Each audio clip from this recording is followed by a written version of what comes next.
Hi, it's Dwyer, Gamblers Advisory. I made predictions on two fights that took place over the weekend, and I got one of them wrong. As I believe in accountability, let's discuss that fight. It is the WBA heavyweight title match that took place between new champion David Haye and former champion Nicholay Valuev. Now, first, let me congratulate David Haye. He won the fight on my scorecard. I think a good indication that he won the fight can be found when they announced the 114-114 judges card. The crowd in Germany, Valuev's home base, actually noticeably groaned and booed. They clearly thought that one of the two men had won the match, and it's clear that that man was not Nicholay Valuev, who gave a very uninspired performance. So again, I congratulate David Haye.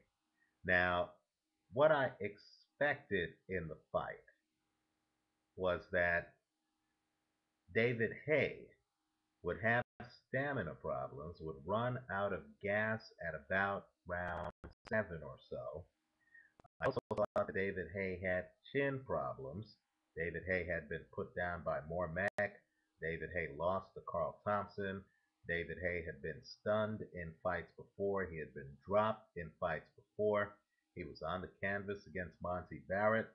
I know there's a lot of speculation as to whether he slipped or got hit.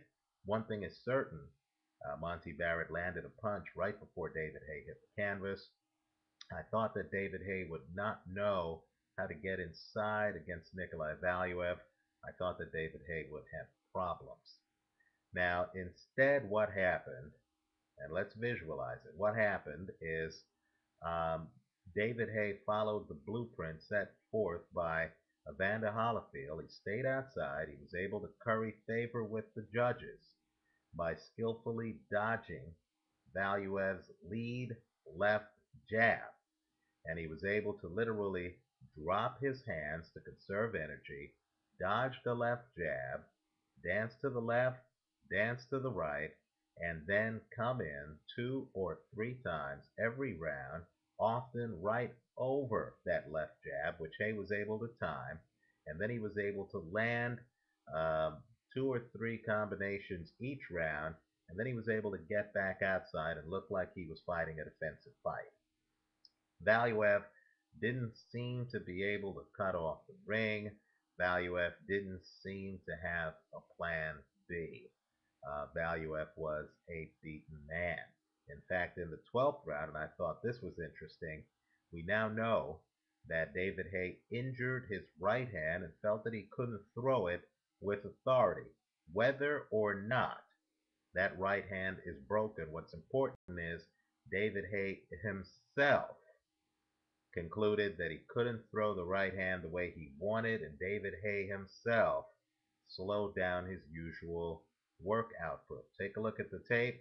It's clear that David Haye is much more of a boxer in this match than he normally is. He stays outside. His work rate is down. That may have helped him with stamina. Now, let's talk about what Valuev could have done because this is a winnable fight. Let's also talk about how I think a possible David Haye Vitali Klitschko fight would go. I believe Vitali Klitschko is the most intriguing opponent right now for David Haye, not John Ruiz, the mandatory challenger. Now, if you outweigh a guy by 100 pounds, and if it's apparent to you by the end of the second round before your home fans that this guy is going to be running most of the match, and because there's a size difference between the two of you, that his running won't be viewed as cowardice, it'll actually be viewed as shrewd strategy. What do you do if the guy is timing your left jab and is just ducking and weaving and looking uh, like he's a defensive genius? What do you do if you're Nicholay Valuev? The answer, I believe, is readily apparent. All Valuev had to do was stop leading with that left jab. The only punch I believe that David Haye can throw from distance is an overhand right. Right? For that, very good, very hard left hand to land, David Haye has to be right up on you, right? The reason he lands the left in the 12th round is because he throws a right hand, Valuev blocks it, and literally is unguarded for the left, and Haye is able to literally step right up inside and land that left hand in that 12th round. I'm talking about the left that had Valuev noticeably troubled, right? Well, my point to you is, had Valuev just done away with the left jab, and had he instead guarded the left side of his face, just like Glenn Johnson does in the light heavyweight division every fight, just like Floyd Mayweather does when someone gets too close. If he would have just lifted up his left hand and guarded his left side and come inside, not thrown a jab that David Haye could look like a defensive genius against, what would David Haye have done? He would have had a big man chasing him around the ring. His choices would have been to either run away and look like a coward, or stand and fight against the real heavyweight who outweighs him by 100 pounds. Right? David Haye claims he could have gotten a knockout. Great.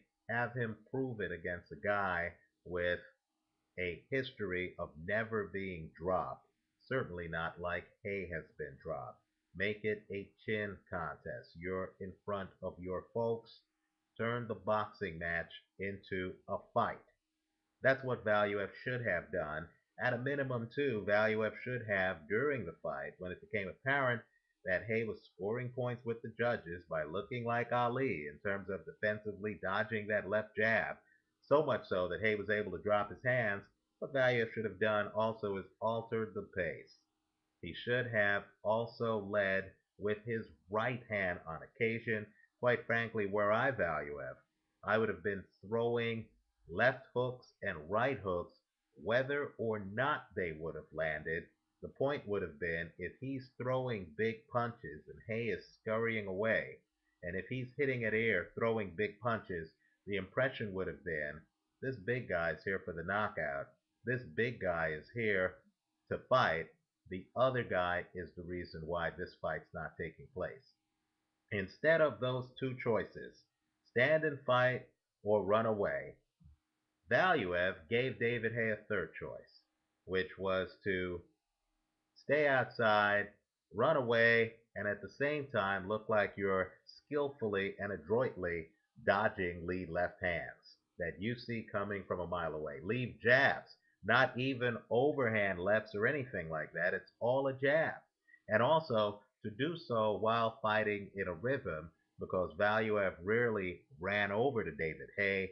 Valuev, who was in no rush in terms of his pacing, would literally bounce up and down on the outside, making it obvious that when he was going to come inside against David Haye.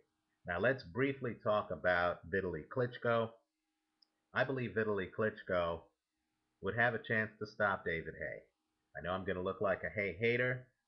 Hey, I tip my hat to Haye. He's a breath of fresh air for the heavyweight division. But I don't believe Vitali Klitschko, who has an excellent jab, is going to make his jab so obvious that David Haye is able to conserve energy by simply dodging the jab and running away. I believe the choice Vitali Klitschko would give David Haye would be to either look like a coward by running or by standing and fighting. And I believe in a fight, that's when fighters deplete stamina, because rather than just worrying about the left jab and then circling the bigger guy, David Haye would actually have to worry about hooks, uppercuts, overhand punches. He would worry about defending himself and being offensive, not 3 times around, but the entire fight. And so it will be interesting. Let's give Haye some time to heal. I know his right hand is his money punch, and right now he's in pain over it. But I would like to see a Haye Vitali fight. I think that would be interesting. Let us know your thoughts here and at gamblersadvisory.com. Don't be bashful.